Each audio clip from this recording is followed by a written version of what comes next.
Hi everyone, my name is Chintala Shailendar. I am an intermediate commerce lecturer.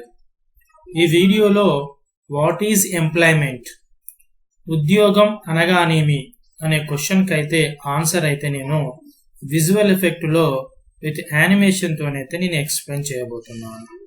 So మీరు annual ఎగ్జామ్లో employment అంటే what is employment అనే question వస్తే మీరు answer ఏ విధంగా రాయాలో నేను విజువల్లో క్లారిటీగానైతే మీకు సబ్జెక్ట్ నాలెడ్జ్ అయితే అందియబోతున్నాను.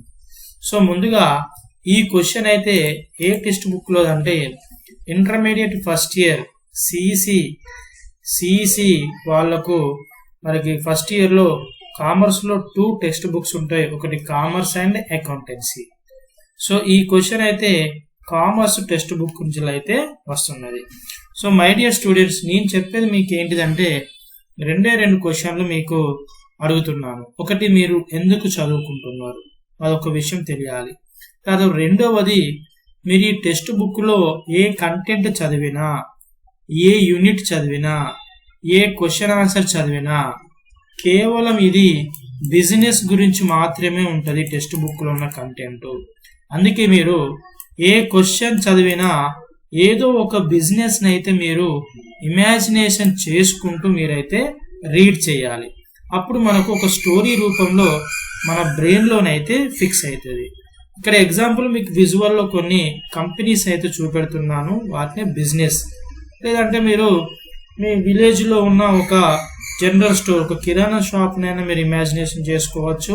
లేదంటే ఈ ప్రపంచంలో కానీ మన ఇండియాలో కానీ ఎన్నో ప్రోడక్ట్స్ మీరు చూస్తూ ఉన్నారు. ఈ ప్రోడక్ట్స్, ఒక్కొక్క ప్రోడక్ట్స్ మొత్తము మ్యానుఫ్యాక్చరింగ్ చేసేది లేదంటే కనిపెట్టేది ఒక్కొక్క బిజినెస్ ఆర్గనైజేషన్, అంటే ఒక్కొక్క కంపెనీ అన్నట్టు. వీటిలో ఏదో ఒకదాన్ని ఇమాజినేషన్ చేసుకున్నాం. సో టైం వేస్ట్ చేయకుండా, so what is employment? So employment అనగానే ఉద్యోగం అంటే ద కాంట్రాక్ట్ ఆఫ్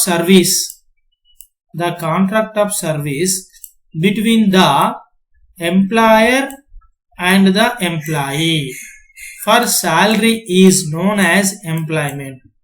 అంటే దీని యొక్క మీనింగ్ ఏం చెప్తున్నదంటే, ఒక ఎంప్లాయీ దగ్గర ఇంకొక ఎంప్లాయీ అయితే పనిచేస్తాడు కదా, అంటే జీతం కోసం, శాలరీ కోసం, ఒక కాంట్రాక్ట్ పద్ధతిలో, అంటే ఒక ఒప్పందం ప్రకారము ఇద్దరి మధ్య, అంటే ఒక ఎంప్లాయీ తర్వాత ఒక ఎంప్లాయర్, ఒక ఎంప్లాయీ ఇద్దరి మధ్య ఒప్పందం కుదుర్చుకొని ఆ యజమాని ఇచ్చే పనిని చేసే ఉద్యోగినే మనం ఎంప్లాయ్మెంట్ అని పిలుస్తాం.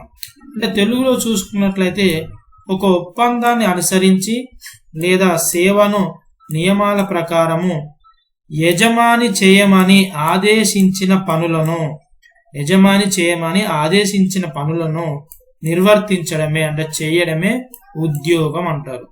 అంటే ఇక్కడ చూడండి, యజమాని, ఇక్కడ చూడండి, ఇక్కడ ఎంప్లాయర్ అనుకుందాం. ఈయన ఫర్ ఎగ్జాంపుల్ ఈయన బాస్, ఎంప్లాయర్. ఈయన కింద ఎంప్లాయీస్ పనిచేస్తారు కదా. ఒక ఒప్పందాన్ని అనుసరించి ఈ యజమాని చెప్పిన పనిని వీళ్ళు ఉద్యోగస్తులు చేస్తూ ఉంటారు. ఆ పనిని చేయడాన్నే మనం ఏమంటామంటే ఎంప్లాయీ అని మనం అంటాం, ఉద్యోగం అని మనం చెప్పుకోవచ్చు, ఎంప్లాయ్మెంట్ అనేది చెప్పుకోవచ్చు. సో ఈ ఎంప్లాయ్మెంట్ లో ఏ person who has given the job is called as employer. అంటే ఎవరైతే ఉద్యోగం ఇస్తారో ఆ ఉద్యోగం ఇచ్చే వాళ్ళను మనం ఏమంటాం, ఎంప్లాయర్ అని చెప్పచ్చు. ఏ person who works under the employer for salary is called as an employee. అంటే ఒక ఎంప్లాయర్ దగ్గర పని చేసే వ్యక్తిని ఎంప్లాయీ అంటాం. మనం ఇంతకుముందు విజువల్లో చూసుకున్నాం, ఇక విజువల్లో చూసుకోవచ్చు, ఇక్కడ కూడా విజువల్లో చేసుకోవచ్చు. ఒక యజమాని చెప్పిన పనిని ఫర్ ఎగ్జాంపుల్ ఈయన ఎంప్లాయర్ అనుకున్న యజమాని చెప్పిన పని ఈమె ఎంప్లాయీ కదా, ఎంప్లాయీ చేయాలి. అలా చేసే పనిని మనము ఈయనను యజమాని చెప్పే వ్యక్తినేమో ఎంప్లాయర్ అంటాం, ఈ యజమాని చెప్పిన పని చేసే వాళ్ళనేమో ఎంప్లాయీ, ఉద్యోగి అని మనం పిలుస్తూ ఉంటాం.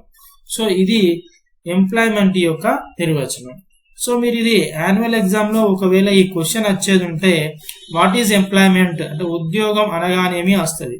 వచ్చినప్పుడు మీరు ఈ నిర్వచనం రాసిన ఒకటే, దీనికి రిలేటెడ్ మీరు ఊహించి రాసినా కూడా మార్కులు పడతాయి అనేది చట్టం ఉన్నది. కాబట్టి ఎంప్లాయ్మెంట్ గురించి అయితే ఈ వీడియోలను అయితే నేను ఎక్స్ప్లెయిన్ చేశాను. ఈ వీడియోలో ఎంతో కొంత కంటెంట్ మీకు అర్థమైతేనే ఈ వీడియోకి అయితే ప్రతి ఒక్క కామర్స్ స్టూడెంట్ లైక్ చేయాలి, మన ఛానల్ అయితే సబ్స్క్రైబ్ చేసుకొని మీ ఫ్రెండ్స్ యొక్క వాట్సాప్ గ్రూప్లోనైతే ఈ వీడియోని అయితే షేర్ చేయండి. థ్యాంక్ యూ, ధన్యవాదాలు.